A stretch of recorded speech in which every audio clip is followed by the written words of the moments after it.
First off, this is big. This is big. We've hunted it for a while. White whale. Dabo Swinney with us. White whale. Yeah, right. But I wanted to come over here because you don't get on the internet much. I've been on the internet. So I've heard some rumblings. I've seen some headlines. Looks really negative. So I had to just come and hear it from you. What's the reality here right now? Oh man, you ain't getting nothing but positive from me. That's just who I am, you know. But it's awesome. I mean, I feel like I've made the big time, like literally. And congratulations to you. I mean, what you've been able to accomplish and just kind of betting on yourself, pretty cool. You know, I didn't know who you were, and then all of a sudden you're like. You're everywhere. It'd be, if you're a sports guy, it'd be impossible to not know who you are. So, you know, awesome. And I didn't know if you'd ever. I don't know if you've ever called. So he said, "Hey, Josh Powley, the bald guy. Yes. Yeah, him. We want to meet with him. Absolutely. Let's meet with him." And so you know, glad to have you at Clemson. But you know, it's man, it's fun. It's always fun. I'm a passionate guy about what I do. Who I do it with and where I do it, and just happens to be here in Clemson. And you know, it's just a journey. You know, just enjoying the journey. It's all good. Everything's good. And so people who know me, they know I'm a half full guy all the time, and that's kind of how I choose to live my life. I think it's a choice. Yeah, I think that perception, if you're a fan, not even a Clemson fan, let's just say you're a college football fan, you view a season from the outside, the only thing you have to frame it against is whatever your expectation was. Yeah. So like if I expected Clemson to play for a national title and then they win 7 games, well, I don't really hear from you for a long time. Like the season's over and I know he's down there doing something, but I don't know what he's down there doing.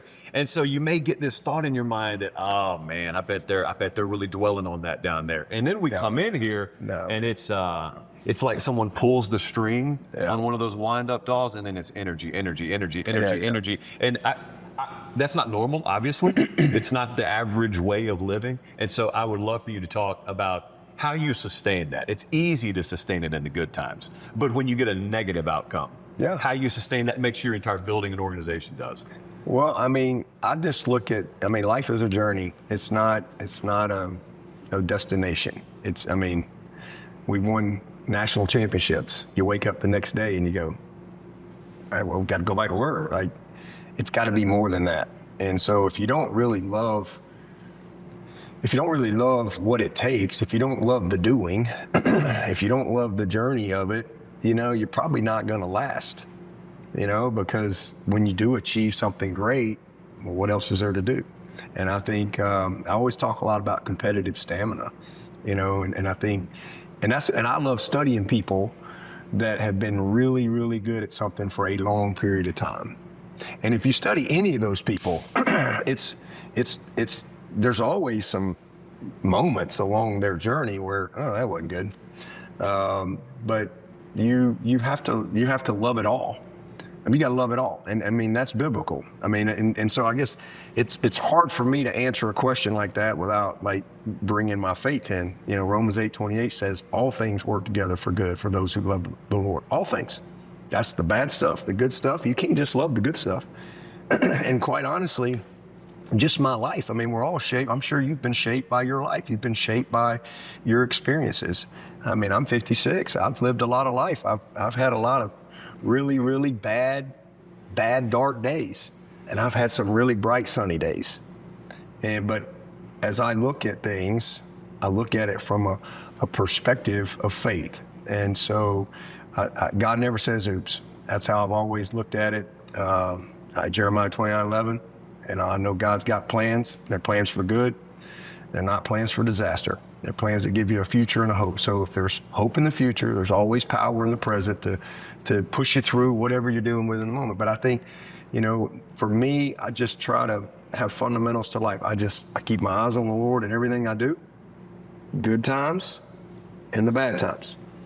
I believe I have a strong belief in myself, and then I don't quit. Never have. That's kind of my fundamentals to life, and I apply those to whatever situation is. You have a great year, you have a great situation, everything went perfect, keep your eyes on the Lord. And that's great, all right? But life it's peaks and valleys. It is, and honestly, it's more that none of us are built for the mountaintop, right? We're all built for the climb. We're all built for the journey. But I love studying people that have done things because there's a competitive stamina to that. If you look at the Tom Brady's, you look at the Michael Jordans, the Kobe Bryant's, the Steph Curry's, you look at a lot of the great coaches, the Nick Saban's, just people who've been really, really consistent. And it's not that they haven't had bad moments along the way, but they love doing what it takes. And it's like, oh, we won? That's great. Well, can we win again? And you love the process of doing that. And that's just how I'm wired. And I mean, I'm not a rookie, I guess is the other thing I would say. I mean, I'm not a wet behind the ears rookie. I'm a thick-skinned, calloused-up dude that's been through a lot of life. And man, last year was a really frustrating and tough season for us, but it was just a chapter. I mean, it was a chapter in a great book. We're writing a great book. This is the greatest era in the history of Clemson football. And honestly, one of the greatest eras in the history of college football, these past 17 years. But last year was a bad chapter. We wrote it, and that's what I tell our players all the time. It's not about what people predict. It's not about, if it was about that, we'd have won the national championship last year. It's about what we do. What we do is a reflection of how we think. It's a reflection of our habits. And then sometimes, you can do everything right and it doesn't go your way. That's life too. And I think as a person of faith, if everything did go our way all the time and we never lost and we never had any adversity, we'd have no reason to depend on God. All right? But adversity is a part of life. It's a part of winning. Failure is a part of success. It just is. And last year, in life, in our world, we didn't get it done, and we definitely underachieved, and that's my responsibility. We didn't perform, coach, or play to our potential, and that's the head coach's responsibility. But it's football stuff. It's football stuff that we got to get fixed, and we got to get better. And you start over every year, whether you went 15-0 or you won 7. Guess what? It's a new team. It's a new journey, new challenge. Nothing carries over. And that's how I've always looked at it. And you go back to work, and I love that part of it. I love that process. So, you learn from it, you grow from it, you flush it. Boy, that chapter, no good. Turn the page, new chapter. And we got the pen in our hand. Always have. And when it's all said and done, again, it's not about what people predict. It's about what we do. And ultimately, that's what gets written, is what we did, what we earned. And, we from going on 18 years now, 17 years track record, we're writing a great book. But, last year was a tough chapter for us, and we're going to try to write a better one this year. I know you had to make some staff moves at the end of the year. Offensive coordinator was the one that got the headlines. Think maybe a secondary coach. So you made some staff moves, and I know you don't do that nearly as often. There's not nearly as much churn here, roster or coaching staff, as there is most of the country. So, I mean, you get to the end of the year, you do your assessment, you realize those moves are needed. Yep.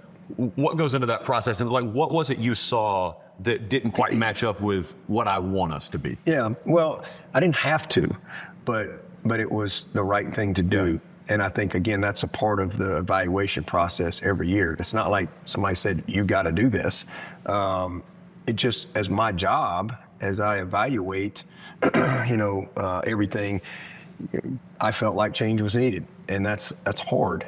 I mean, that's never easy because I love my people. I love, but we don't always get it right, or it just doesn't work for whatever reason. And sometimes you have to make a change, and but that's part of my job. That's part of my job, and we've not had a lot of turnover here, especially with people just packing up and leaving. It's a really special place. But the bottom line, as you sit back and you evaluate your season and you look at it and you're like, golly, man, we lost 3 games by 11 points. We lost 2 games on the last play of the game. We weren't bad. We were horrible in running the football with some efficiency. We were horrible on 3rd down. And, And it's not that we didn't work hard at it. It's not. I mean, you look back and you're like, man, we did everything right. I mean, our team was we had great leadership. These guys did the things right. You look back and you evaluate stuff, but I think we were affected early on. Like, I mean, we lost the opener 17-10. Had the lead at halftime. Didn't get it done. When the second game would go to Atlanta, and we lose on a 55-yard field goal with 2 seconds, and now all of a sudden there's a lot of noise in our world, and you got young people and and we've made everything in college football about the playoff now. It's like everything is about the playoff, and so now you're 1-2 with a 3-point loss and a 17-10 loss. It's two good teams, and now you're pretty much your season that was is over. We didn't handle that well. I mean, we didn't even show up the first half of the Syracuse game, and so we just that affected us. The disappointment early, the noise, all those type of things. But you don't make a decision in a moment. I like to let things marinate a little bit. Let's get through the season. But when you look back at it, we didn't win the close games. We had 2 games that we had lead in the fourth quarter. We didn't finish. So you look up and you get the results that you earn. So now, well, what do we need to do to get better? And you look at your personnel, you look at your staff, you look at everything. And I now do that every year, whether we won 7 or won them all. I've always done that. So that process is never different. But I just felt like that, I needed to get back to some things that I really believe in, and we got to run the ball better, and you got to be more productive on third down at a place like Clemson. And we didn't do that. And then on the flip side, defensively, it's the worst pass defense I've had since I've been a head coach. It was Tom Allen's first year, so there were some personnel things that we needed to get better and we needed to address. We did that, made some changes within the staff as well. We gave up a kick return. Duke was we lost on the last play of the game. That game, there was also a kick return we gave up for a touchdown. Went and hired Rich Bisaccia, who probably the best special teams coordinator in the NFL. So the timing was right for that to work out. So, made the changes that I felt like we needed to make within our staff. And then we had a bunch of guys, John Gross got the head job at Samford. So it created a lot of kind of, open spots in the outfield, if you will, to kind of fill some roles. So we got a bunch of new people that have come in, and it's been fun. And then again, personnel. We've got some guys that are able to come in and really fill a gap right away. We signed we think, a really good class that fits what we're looking for from a profile standpoint. And so good spring, did a lot of work. We got a quarterback battle going on, and we came out of spring with a little bit of clarity there. It's been fun bringing Chad Morris back. He was, ironically, you and I were talking about this off air, but in 2010, we won 6 games, my second year. And so you were asking me kind of like, it feels very much like 2010 to me, or spring of 11, if you will, because we won the championship my first year, won the division, went to the championship, got beat by Georgia Tech. But there was a lot of excitement because we won our bowl game. Kyle Parker, who could have gone, he was first-round draft pick in baseball. He says, I'm coming back to play quarterback. We had Andre Ellington and Jamie Harper and Dwayne Allen, and we had Chris Hairston. We had some in the line. We had Byron Maxwell, Daquan Bowers, Jarvis Jenkins, Marcus Gilchrist. We had a good team and really good defense that year especially. But we had a tough year, and we won 6 games. And again, I wasn't a real popular hire at the time, and now I just won 6 games in year 2. And it was a lot of disappointment because we way underachieved.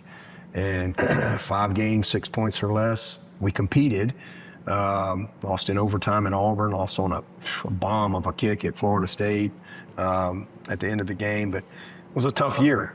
So that spring made some changes that year, kind of tweaked some things, very similar. But ironically brought Chad Morris in 2011 for really the same reasons. We really aligned and were very like-minded. I thought he was a great fit for me at the time. I really believed that.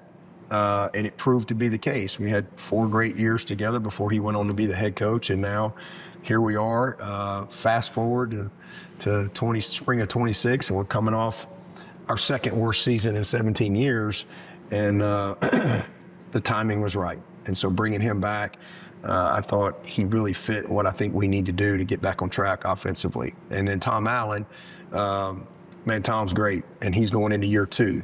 And we got better in pretty much every area defensively, but we were horrible in pass defense. And a lot of that was, communication, some personnel things we needed to address as well. And so that's what we went to work on doing this spring.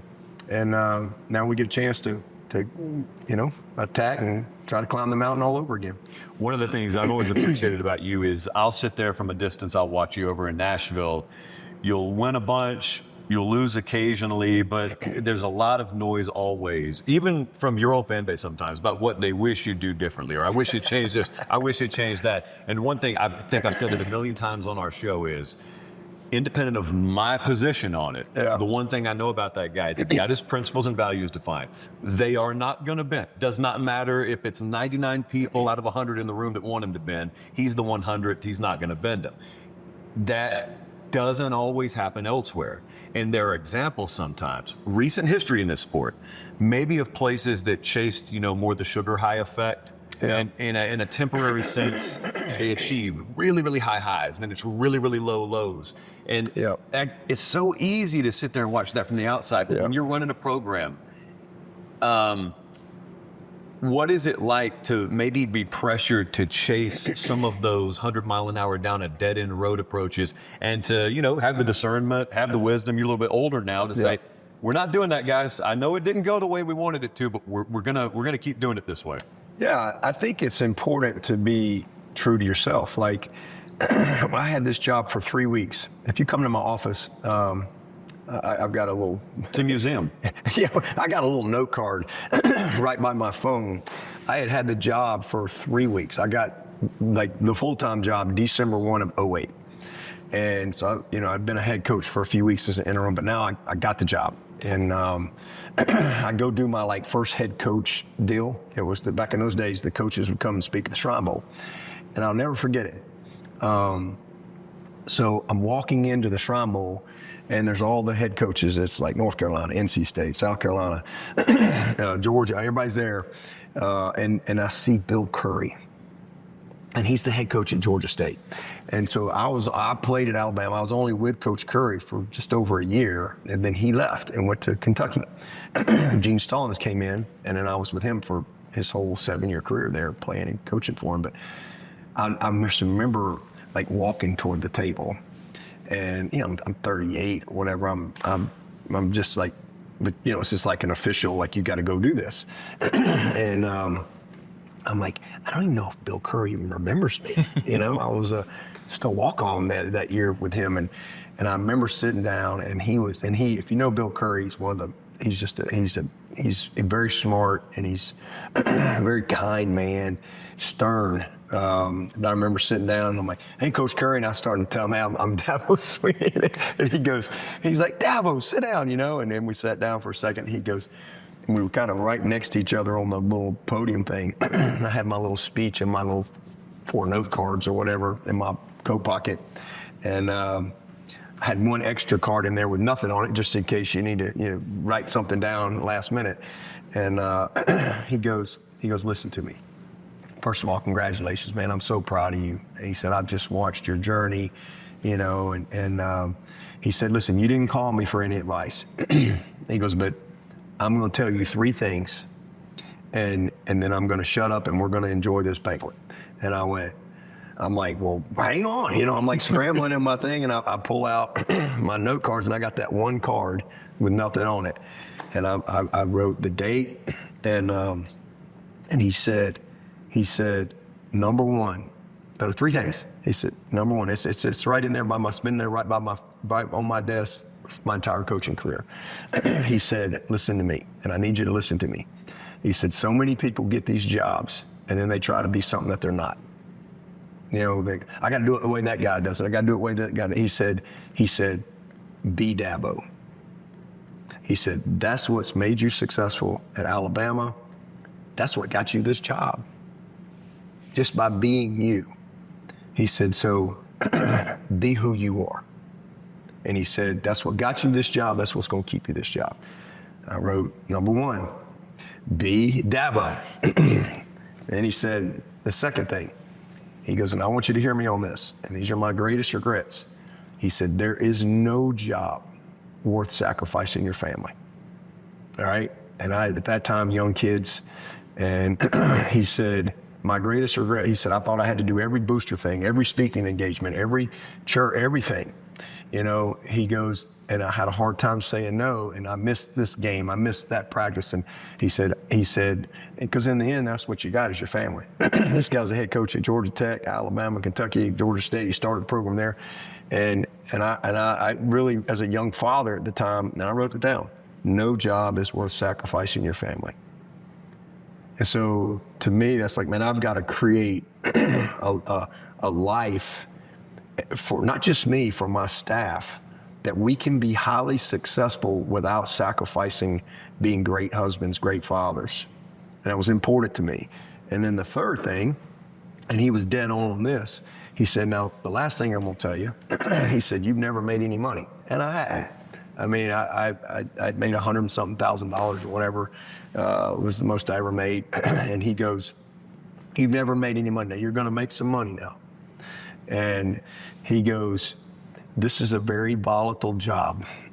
And he said, so make sure you get a good money manager, and you make sure that you plan, like, to not be coaching forever. Anything it could change next year. And I think, he'd probably been reading the media reports about, he probably saw I was a D+ hire by ESPN, whoever, and so. And my contract, they could have fired me for a steak dinner at Hall's or Rick Irwin's or something. They could have sent me on my way.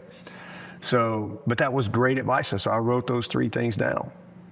And so, that's the biggest answer I can give you is I don't know how to be anybody but me, and I have conviction in what I believe, and I have conviction in what I think's best for the 30-year-old version of these players. And that's what matters most to me. I want to win as much as anybody, but what motivates me and drives me is how we win. Because when it's all said and done, it's you, and you better be able to, have peace with you and you. And listen, if my career ended today, I have peace. We have served this community. We've had great moments and memories and made Clemson better. But most importantly, man, we've impacted lives. I've had 430 seniors and 424 graduates. We lead the nation in graduation. And I know that's that's like uncool to talk about the value of an education now. But not to me. And that's never going to change for me. We have a responsibility as coaches to serve these players' hearts. Yes, there's a transaction, there's all this stuff. That's all fine, but these are young people. These are young people who need to be equipped as men that are eventually going to be 28-year-olds, 29-year-olds, 30-year-olds. And eventually they're going to look back and they're going to think differently at 30 like we all do, and they're going to look back on the people that were in their life and the process, and they're going to go, man, like, where were the adults? Yeah. Where were the people that told me the truth? And at the end of the day, man, I want to be a guy in all my players' life that they can say, man, he was genuine, he was authentic, he was tough on me, but he loved me and he cared. All right, and that's just how I go about it. So I don't know how to be anything other than me. And I know there's a lot of people out there that want me. It's a fascinating thing to me. Like they want me to be something like this. And it's like, well, what's that guy done? Because to me, it's not just about win. Again, it's about how we win. It's about our purpose. It's about how we win, and by serving their heart, not their talent, equipping them as men. I want them to have some fun. I want every signing class I've had, 17 years, has won a championship. Everyone, except for last year's freshmen. Braden Jacobs, Gideon Davidson, those guys are on the clock. They got 3 more. Every signing class. And prior to our tenure here, Clemson hadn't won the ACC in 20 years. So now every kid that's signed with Clemson for 17 years, they've won a championship. Every coordinator that I've ever had has won a championship. Billy Napier, my first OC, we won our first division championship. Every coordinator except for Tom Allen, he's on the clock. He was a rookie last year. We've had 7 quarterbacks win championships here. Something's driving that. It's not just like something we've done once. And this has come up many times over the years. Like, I've just never been willing to compromise what's best for the long-term health of our organization and our program, or for the 30-year-old version of this kid for what's best in the moment. I've just never been willing to do that. And I've always told our staff, you guys want to stay employed long-term, or y'all want to be short-term? And let me tell you, I've had a front row seat going on 18 years. I've seen a lot of people that were really hot in a moment, and you can't find them 2 years later. I got a long list of those people. And I've never really wanted to be that. I want to be consistent. And we are far from perfect, but there's very few programs that have been more consistent than us in 17 years. And so, a lot of times people want me to be like, and I'm like, well, because it's all about the playoffs now. Well, we've been to 7 playoffs. Who's been to more playoffs as a head coach? Who's been to 7 playoffs? I don't know if there is another one. I think I've been to more playoffs than any coach in college. There's 138 coaches. And they'll say, okay, well, we're going to measure you by championships. Well, we got to let's do that then. Well, we've won 11 championships in the last 15 years. 11, including, and then they say, well, that was last decade. And I'm thankful that I can speak in decades. Like last decade, we finished second in wins in the decade to Alabama. This decade, we're into year 7, not like year 2. And listen, man, it's a fact. We've lost games we should have won. I think we've underachieved. I've done a poor job, especially last year in some areas, and bringing out the best and everything. And, man, kind of getting it to work the way it needs to. We've had some bad stretches. That's a fact. But it's also a fact that there's 17 teams in this league. We've won this league 3 times this decade, 20, 22, 24. We've been to the playoffs twice. We've had 4 out of the 6 seasons, 10-plus wins. 5 out of the 6, 9-plus wins. Nobody else in this league can say that. Nobody's won this league more than one time this decade. Nobody's been to the playoff more than once this decade except Clemson. And even this decade, we're as a program, we're 3rd in championships. Georgia's had 5. I think Alabama's had 4, a combination of Coach Saban. And we've had 3. And so we're not perfect, but my point is, like, why do I want to be like them? Like, what's that guy done? Okay, did something. Can you do it over and over and over and over and over again? Check back in a decade, And if you look back, if you go back and watch, we won 10 games in 2011, and it was like you'd have thought it was like, oh my God, 20 years. And now, like, we've had. I said, well, let's just see if we can put our head down. Let's see if we can do this a few times before we start ready to have a parade around here for a 10-win season. This should be what we do. Maybe not every year, but we should be really. Well, we've done that. We've had 13 out of the last 15 years, 10-plus wins. You look at some of these great programs around there, man, that's more than they've had in their whole history of their school. But again, so people want me to be like all these other people. I don't know how to be like them. I just got to be me. And being me, as Bill Curry said, is what got me here, and that's what's kept me here. And so sometimes when I've made mistakes, I've gone against my instincts. and that's kind of my own self-evaluation. And honestly, some of the best decisions I've made or I would say the most popular decisions I've made have been some of my worst decisions. And a lot of my really, really unpopular decisions have been my best ones. And so that's kind of an odd thing. But so at the end of the day, I have to make the decisions that I think are best for the long term. And it's not always going to make sense. The one way to fail is you try to please everybody. If you try to please everybody in this job, you have 0 chance. 0 chance. And then whatever you decide, you just have to understand in this role, There's going to be a lot of criticism and a lot of hate and all that, and it just comes with it. And so you got to have conviction. And leadership is sometimes you got to stand alone. Sometimes you're in a line with everybody, but a lot of times you're not. And so, and at Clemson, the advantage that I had with this job, because if I was here, I probably wouldn't have got the job. I was a walk-on player who earned a scholarship. I was a walk-on coach. I was an interim that went 4-2, that Terry Don Phillips said, you know what, let's give this guy a chance. And I've been an interim ever since. I'm still an interim. We all are interims. But I'm on my 18th year as an interim. And that's one of the things Terry Don told me early on. He said, look, trust your instincts. And he said, he trusted me and he empowered me, because a lot of the things that I did was kind of countercultural. But he really supported me in line with that. And it wasn't perfect. You go back, everybody forgets. We won 6 games in 10. We lost 5 in a row to our rival. We had some tough stretches along the way, but we've been consistent. But it's how we won is what I'm most proud of. We lead the nation in graduation. We lead the nation in retention. And, everybody, like this. And then, the portal. We've gone through COVID.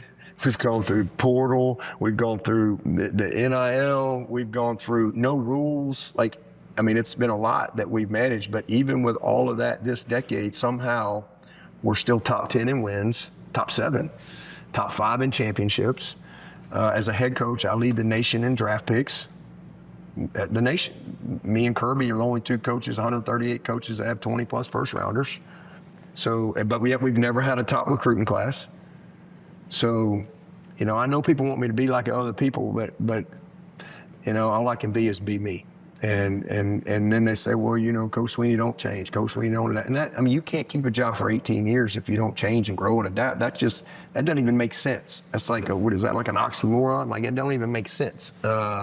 So we've always had to change. We've always had to grow. We've always had new problems to solve. And I love that. I love being a problem solver.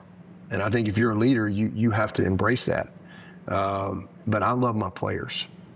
That's what ultimately it comes down to. And that's what drives everything is my love for the player, my passion for the game, and my love of Clemson.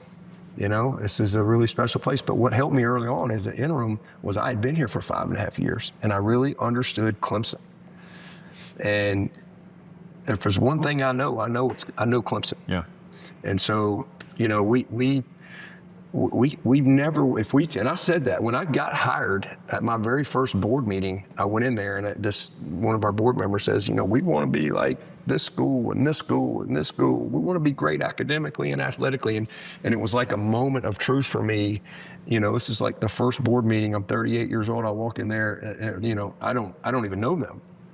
And I'm like, it's like, just keep your mouth shut, smile, and leave. And then the other one was like, oh, hell no, man. Well, no, that ain't who we are.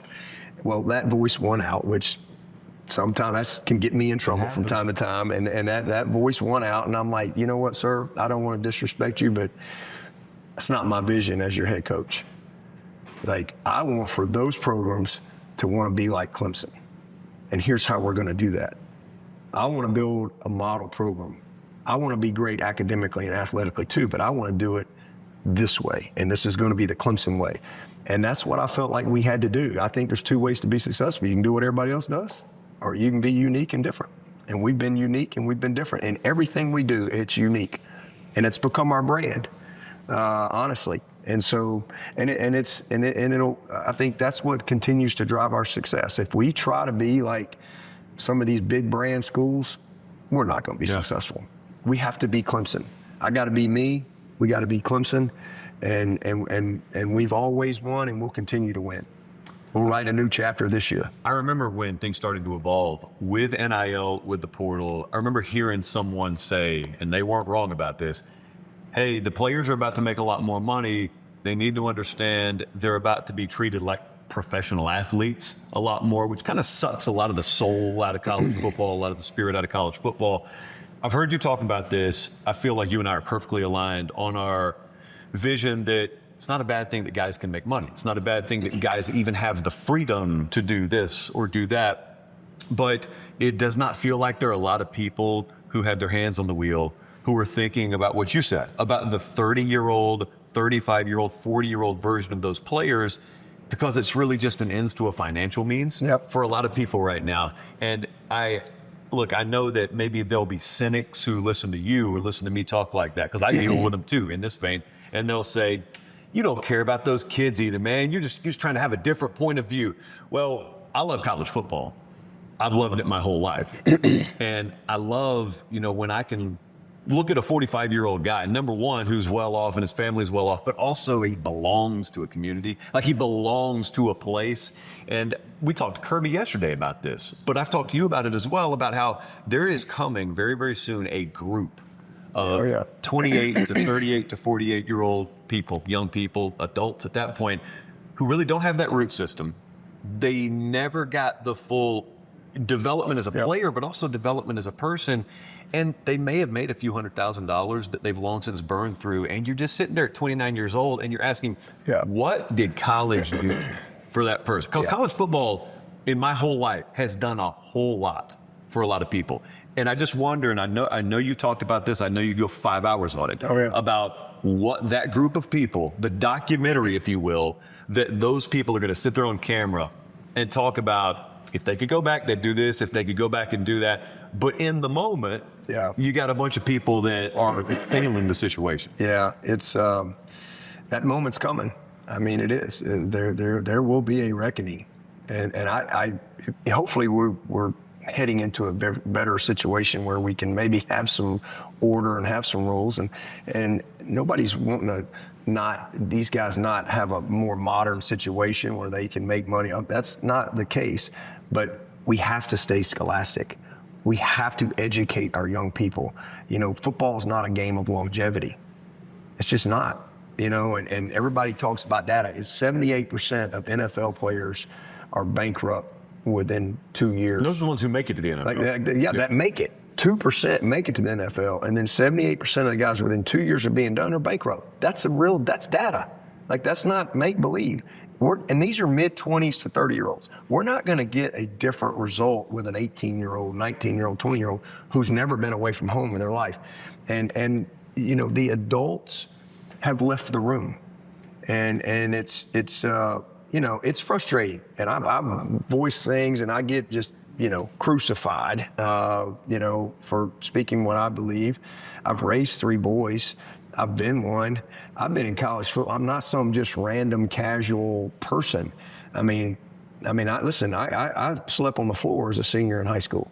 My mom and dad were married at 18 years old. My dad was an appliance man. My mom cut hair and worked at the mall. My parents were divorced. We had addiction in our home. I know what it feels like to have nothing. Nothing. I chased my dream as the first one to go off to college and with a Pell Grant and a student loan. And the reason I did that is because I had a counselor tell me what a Pell Grant was. And I go to Alabama to chase my dream. And I'm like, yeah, I can do this. Sure, I can go play at Alabama. Absolutely. And then I got there and I'm like, oh man, boy, I got a lot to learn. But I learned how to take what I had and become the best I could be. I learned that you can outwork people, you can outthink people, you can outlast people, you can out-tough people. I learned, through my education that, man, I have I'm gonna have a great life because, man, I know if I equip myself, I'm gonna be able to have a better path than anybody in my family. I'm the first college graduate in my entire family, ever. Maybe 3 boys, mom, dad, parents, grandparents, great-grandparents, great-great-grandparents, forever. And that's why I'm passionate about education. That shaped me, all right? And so I go there and, man, I get my degree. But I went to college at 18 in 1988, and I've been in college my whole life. I'm not a casual person. I was a walk-on, earned a scholarship, lettered 3 years, won a national championship. Coach Stallings says, you're going to be a GA. Got my MBA, GA for 3 years. Then at 26, he says, you're my full-time tight end. I was probably the youngest coach in the SEC at that time. coaching the receivers and the tight ends for Gene Stallings. And then eventually that ended, and I came to Clemson in 03, and I'm going on my 24th year here. I've been a walk-on. I've been a scholarship player. I've been a GA. I've been an assistant. I've been an assistant head coach. I've been a head coach. I've done it all. But I also was at Alabama from age 18 to 31. And that shaped me. Because, you know, who gets to do that? Like most people, you go to college and you get on with your life in a few years. And, man, I saw a lot of my teammates that the band played loud for and the crowd roared for. And then, all of a sudden, at 28, they were struggling. You know, some of them went to the NFL and they spent their money or they didn't get their degrees or whatever. And I was shaped by that. And I always said, man, if I'm a head coach, here's how I want to do it. I didn't even know if I'd ever be a head coach. And now we've got this situation where, like, if you were an adult, we all think differently at 30 than we did at 18. And I've said this many times, there's a reason why these insurance companies, they make a lot of money. There's a reason why what you pay for a 16-year-old to drive a car is different than a 25-year-old. Because data says, and yet we have just created this system where there's no order, there's no means. Like sometimes, as adults, as parents, you'll be a parent one day. Like there's certain things that you do as a parent because you have wisdom. You have wisdom.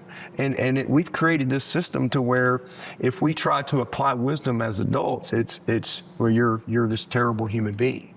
And my whole thing is, if I could wave a wand, we could do it so much better.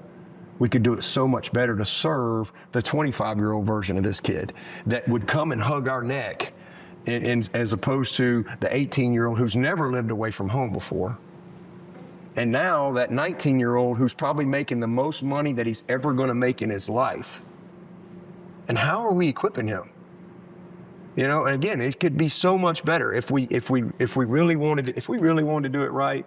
And I said this, pay them all $100,000. Like, who can't live well off $100,000 as a college student and your scholarships paid for? And then you can still have the rev share and the NIL and all that stuff, but that money goes into a compound earning annuity type thing, 401k. Obviously, you'd have to have all kind of legislation for stuff like that, but they can't get it.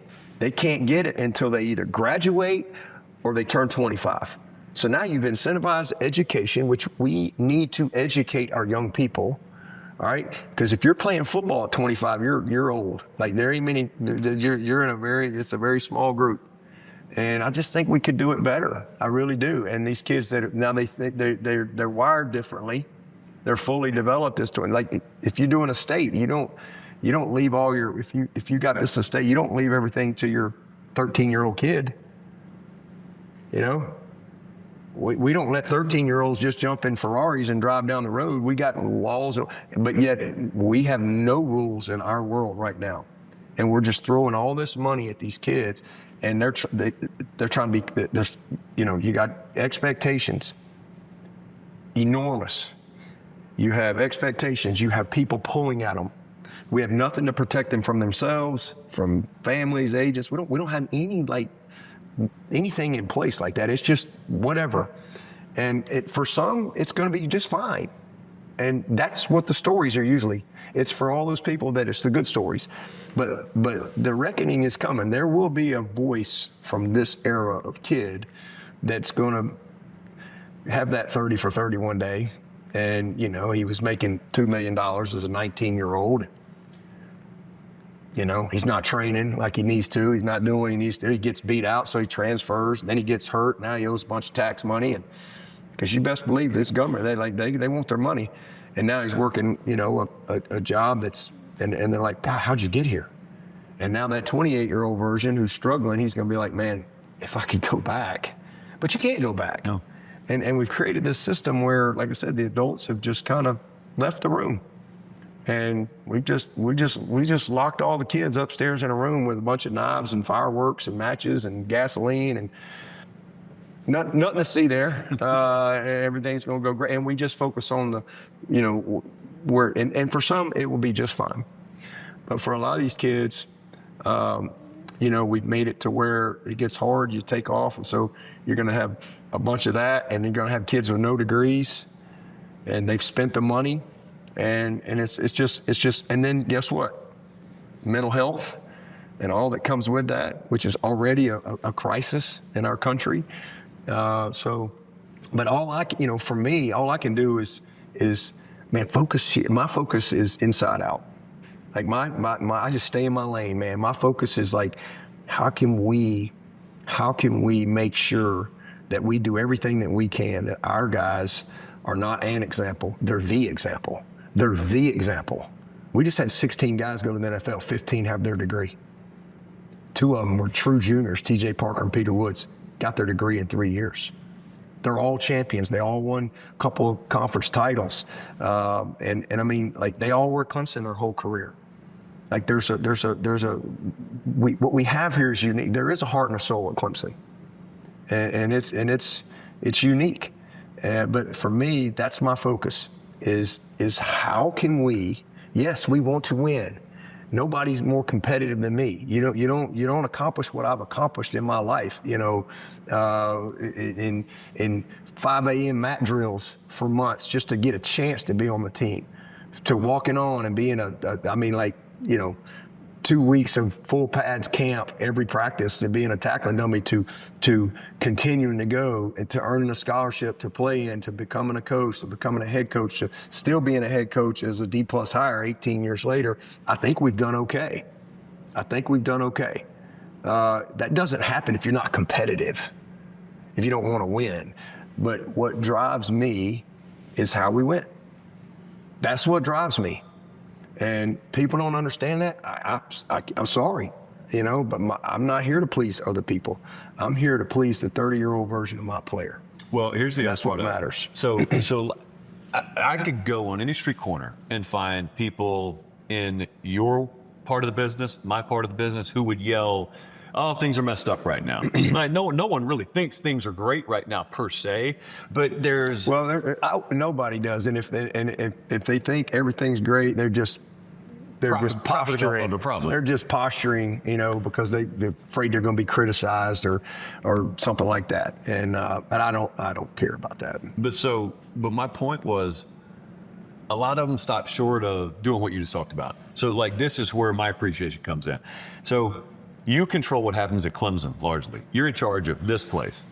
You could, theoretically, look at the way things are and say, I don't like it, but oh well, since it's that way, I'm going to traffic in it. You could push kids out of the door, but you don't. Nope. So it's just an example, and my point to people who may not be familiar with your practices here, that's actually rubber meeting road. That's actually someone talking about the problems, but also doing whatever parts you can do to actually be a little part of the solution. And it may, in the interim, mean I don't have spots on my roster to sign a big class. I can't really even go into the portal because where would I put the guys? But also that portal strategy, that recruiting philosophy, a lot of it's just really pinwheeling around what you're talking about to begin with, which is, well, I could go in the portal and get guys, but do they fit what we do here? Do they fit what we're looking for here? And that's why 7 wins, 12 wins, like whatever the case may be, I always got to look at that result and set it to the side and ask myself, all right, if I love college football, and this is this guy's approach, do I not have to respect that? My answer is yes. I don't know what everyone else's answer is,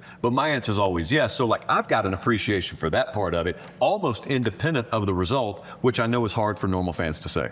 Yeah, I mean, and listen, it's football. It's hard to win. It's at the end of the day, it's football. It ain't like we get lined up and get beat by 4 touchdowns every week. I mean, we had a tough year last year, but it's football. And typically, watch the NFL. Every game in the NFL, most weeks, it comes down to the fourth quarter and a few plays and the last. And you look up, there's 50 saying, well, this is going to go. And that's football. The game of football is a few plays that make a difference. And it's that way it's incredibly competitive. But from my perspective, whether you won 12 or you win 7, you know what? You stay true to who you are. You know what your core values are. You're always trying to get better. You attack the problems from the inside out. And people, like last year, we had 16 guys go to the NFL, 9 drafted, 7 free. Well, we didn't have a portal problem, I didn't get it done as a coach because my players didn't play to their potential, and we didn't win the close games. And I think that's where I have to make the difference. We got to win the close game. We got to finish in the fourth quarter. We didn't do it. And then you know what else? Nobody ever wants to give the opponent credit. How about they got good players too? How about they got good coaches? I mean, it's just crazy to me that, you know, we're held to a standard that if we're not in the playoff or the national championship, that, you know, it's our way doesn't work anymore. What are you talking about? We in this era, COVID, NIL, we've won this league 3 times, 20, 22, 24. Maybe this is the year we're back, where every other year it seems like now. Maybe we're back on track this year, but no, it's working. We haven't been quite as consistent. We're top 7 in wins this decade. You know, that's with 7 wins this past year. So you just are always, but you do this long enough. You do this long enough. Show me a coach that's been a head coach for 18 years. He's had 18 years of 10-plus wins. Show me one. Never. Ever. I mean, like, that don't exist. It don't matter who it is. You name any coach out there, Bear Bryant to whoever. Like, you do it long enough, you can have, but can you get back going? And if you're just judged by one season, and again, that's our world, you're only as good as your last game or whatever, and I get all that, but I'm not affected by that. I'm more like let's keep our perspective on, okay, you got to have self-awareness, you got to be real on what the problems are, and then you attack them, and then you go again. And, you know, but negativity doesn't help anything. And we have so many reasons to be positive and so many reasons to believe here. But, you know, how we do it is, you know, what's kind of our North Star. All right, I'll get you out of here on this. The 2026 version. You just came out of spring ball. You're in the middle of May as we're recording right now. What were your thoughts coming out of spring? What are some of those like red Sharpie circle focal points that'll ultimately determine what this group does this year? Well, we got to be better offense. It's as simple as that. I mean, we have to run the ball. We don't have to. I mean, we don't have to lead the nation in rushing, but we got to have a pulse. We got to be efficient. We have to have a complementary system that you know, we run the ball effectively, and everything comes off of that. Your play action, your RPOs, your screen game, like everything is. It's a complementary system that is built in the trenches, and we have to run the ball and be committed to that, and attack the one-on-ones that come and get presented to you when you can run the ball effectively. So it starts with that on offense, and then defensively we don't have to go from 120. We can't go from 120th to 110th, but I mean, and we don't have to go to top 10. But if we can drastically improve our pass defense, and we're going to be much better.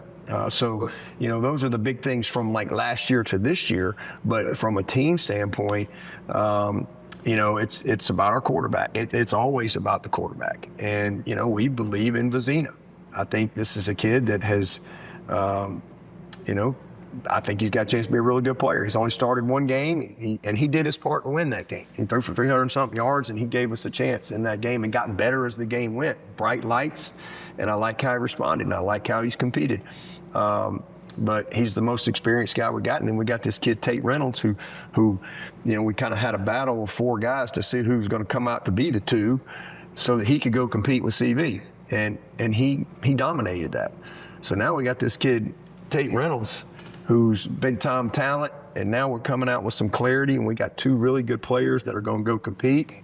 And either way, we're going to get better. CV holds this kid off, then he's earned it.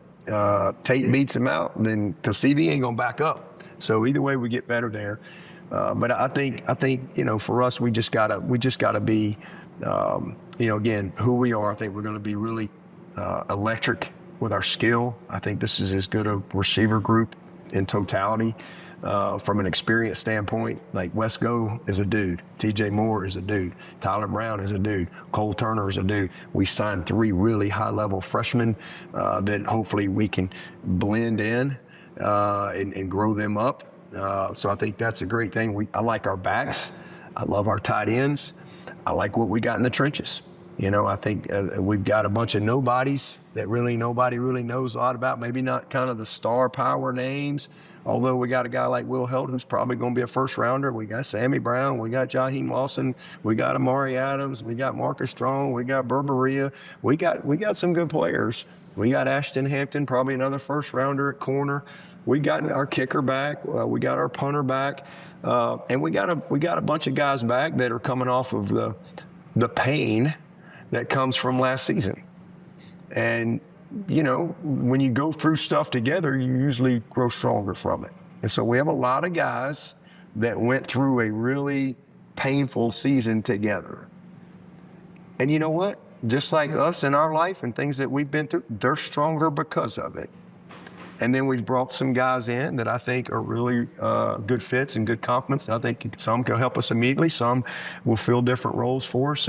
Some will help us more in the future. But I think at the end of the day, we got to be able to run the ball.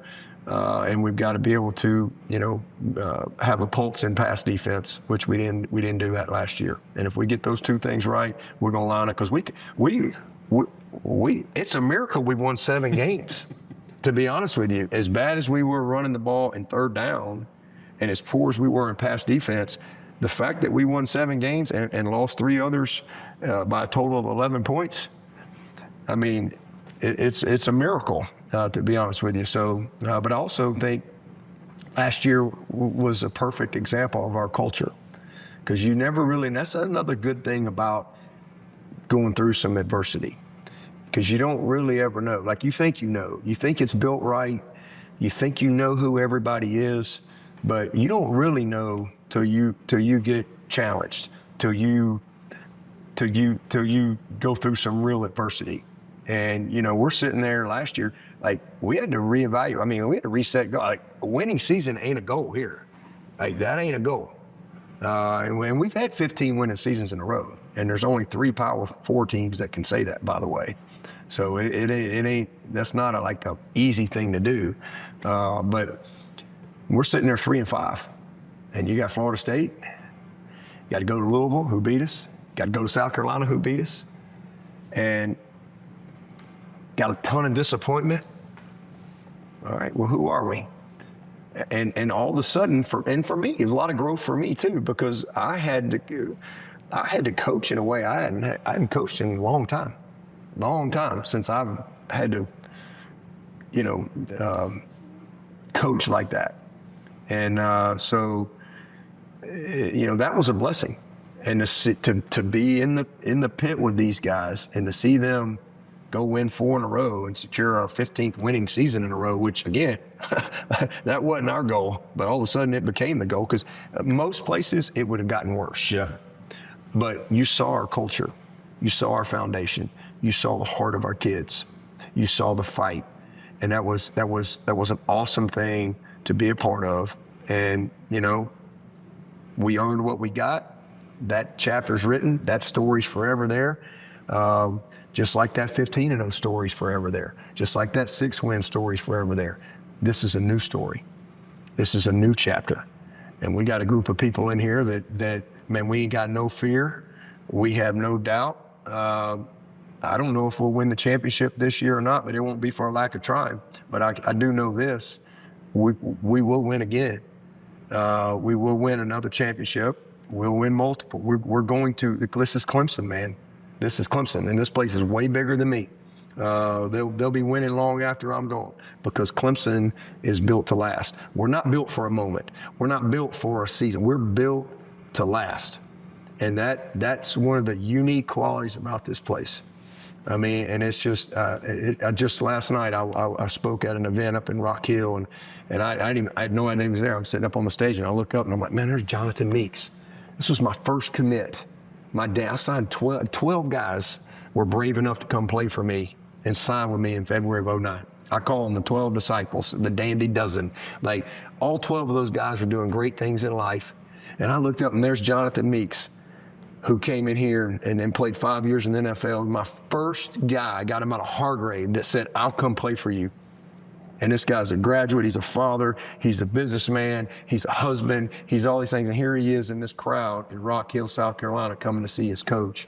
And he's probably, well, no, I guess he's like 30, 4 or 5 or something like that now. And, you know, that hug from him, like, that's what this is all about. That's what it's all about. That relationship, that love, and, you know, it's a hard job. And listen, there's a big old scoreboard, and I get it. But it's how we win. That's what drives me. And man, we're going to win. We're going to continue to win. And I don't have any predictions of like we're going to go undefeated. Hey, all I know is we got a team that's salty. We got a team that's got some thick skin, a little calloused up a little bit. We got a team that believes in each other. We got a tough schedule. You know, scheduling matters too. Like, you know, we don't get to line up and play East Tioga Community College the first couple of games. Like we're going to Baton Rouge. They're pretty good too. You know, and if they win, does that mean we're terrible? You know, we don't want to give other people credit. If we win, does that mean they're terrible? No. How about it's a big time game early, and then you go on to the next one. You just take them one at a time. Just like I take one season at a time. Just one season at a time. And, you know, one of these days, you know, it'll be my last season one of these days. You know, I've been an interim coach for 18 years. But, man, I just feel like I'm just getting going. I feel like I'm just now becoming the type of head coach that I need to be. And I feel like I'm just now becoming the best version of myself. And, you know, so a lot of problems, a lot of challenges, but, man, I love attacking them and can't wait to see. I know this. I know God's good all the time. And, man, God has never, ever, I have failed many times, but God has never failed me. And I'm just going to continue to keep my eyes on him and let him order my steps. Let him speak to my heart and trust those instincts and just know that, hey, it's all good. It's all good. You got to, life is short. Man, I got a good friend of mine who just died. He's stage 4 cancer. He's in chemo right now in Birmingham. I mean, he's 54 years old. And it's just like, man, life is short. Life is short. None of us are, so I mean, you better enjoy the journey. And man, I didn't get into coaching to make money. I got into coaching because I love what I do. And that has not changed. There's all kind of challenges, all kind of things that, you know, you got to sort through. But at the end of the day, I love the game. I love the player. And again, I love Clemson. And I'm thankful for, you know, all the opportunities that I've had over the years and look forward to many more. Yeah, and I'm thankful for the opportunity to be with you, man. Thank you. Yeah, appreciate it.